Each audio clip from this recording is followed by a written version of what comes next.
First of all, we will discuss the functions of middle ear. It is located in between the external and the internal ear, so it is going to convert the airborne signals of the external ear to the liquid-borne signals of the internal ear by means of three middle ear ossicles that are namely malleus, incus, and stapes. Then the intensity of the sound waves in the middle ear is increased by 10 times, but the frequency of the sound waves does not change. Now we have the tympanic or the mastoid antrum.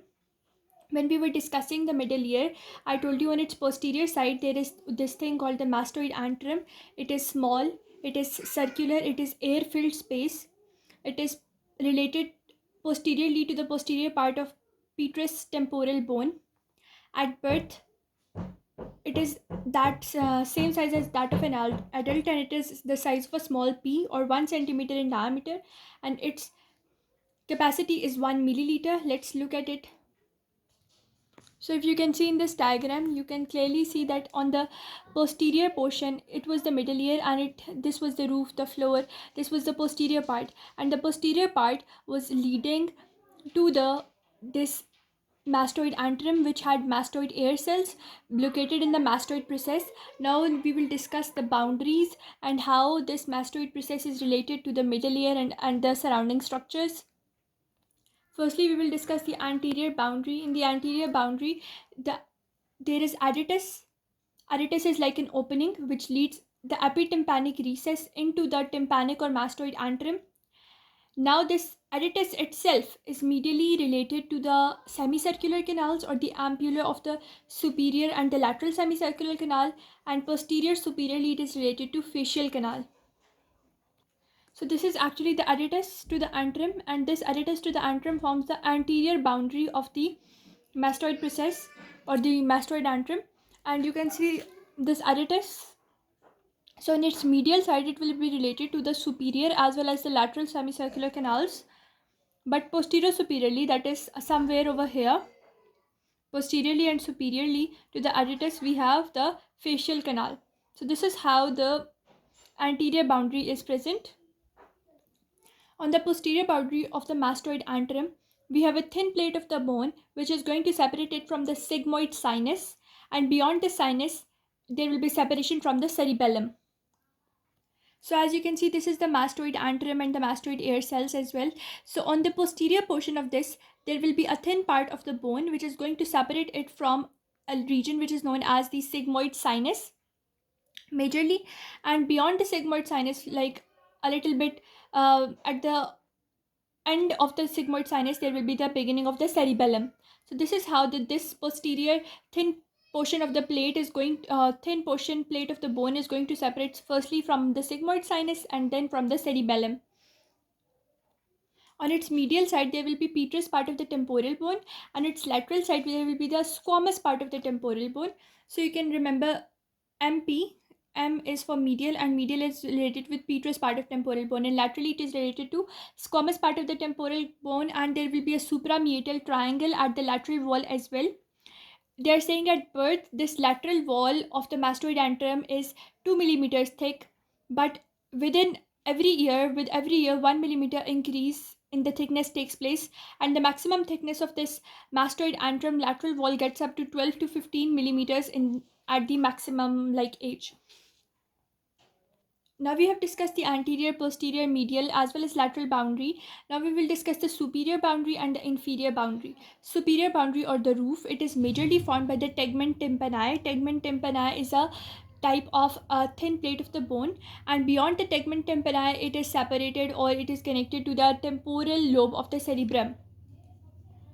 So you can see in the superior portion, this is the mastoid antrum and the mastoid air cells, and the superior portion of this, they have this thin plate. This thin plate is actually the tegment tympani, and beyond the tegment tympani, it will be related to the cerebrum or the temporal lobe of the cerebrum. Now they are saying that also you can also see the superior or the superior boundary or the roof can be seen over here, that is majorly formed by tegment tympani, and then the anterior portion, it is the adytus which is connecting it to the epitympanic recess. And now we will discuss the inferior boundary, the floor of this thing, which will majorly be the mastoid air cells. So inferiorly we have the mastoid process with the mastoid air cells. So you can see superiorly the tegment tympani. Inferiorly we have the mastoid process and the mastoid air cells located in it. Then we have the anteriorly we have the adytus, which is connecting it to the epitympanic recess.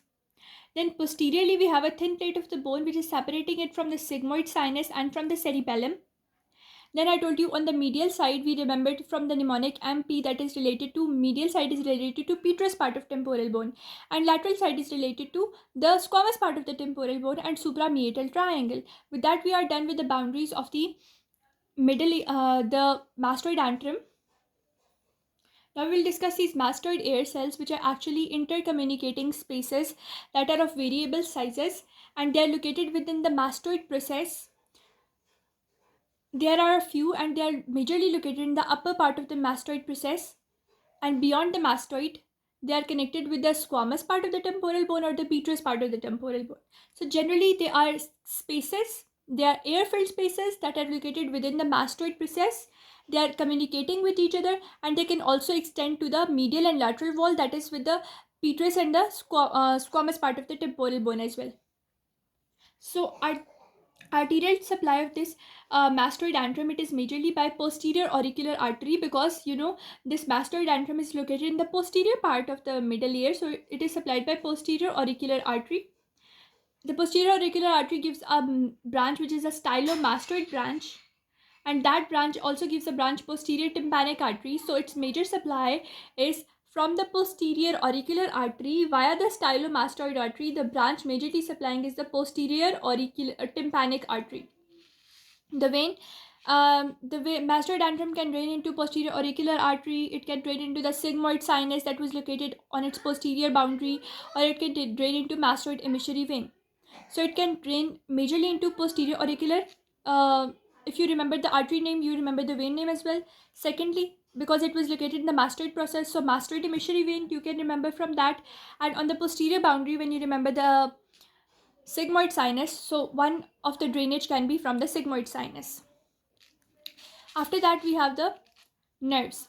Nerve is actually a tympanic plexus. The tympanic plexus is majorly formed by glossopharyngeal nerve, and second is by mandibular nerve and its meningeal branch. The glossopharyngeal nerve and mandibular nerve through its meningeal branch, both of them form the tympanic plexus, which supplies the mastoid antrum. Lymphatics. Lymphatics are going to be posterior auricular, because everything is related to the artery was posterior auricular, the vein, the drainage system also was posterior auricular, so lymphatic is also going to be posterior auricular, and upper deep cervical lymph nodes. So the lymphatic drainage is going to go either into these posterior auricular lymph nodes or into these, that is the upper deep cervical lymph nodes. So both of these will drain the mastoid antrum. So with that we are done with the boundaries: the anterior boundary, the anterior, the posterior, the medial, the lateral, the superior, the inferior, the artery, the vein drainage, the nerves, lymphatic drainage, and the characteristics of mastoid air cells. I hope you understood each and everything. We will meet in the next video. Please like, share, and subscribe, and let's study another time.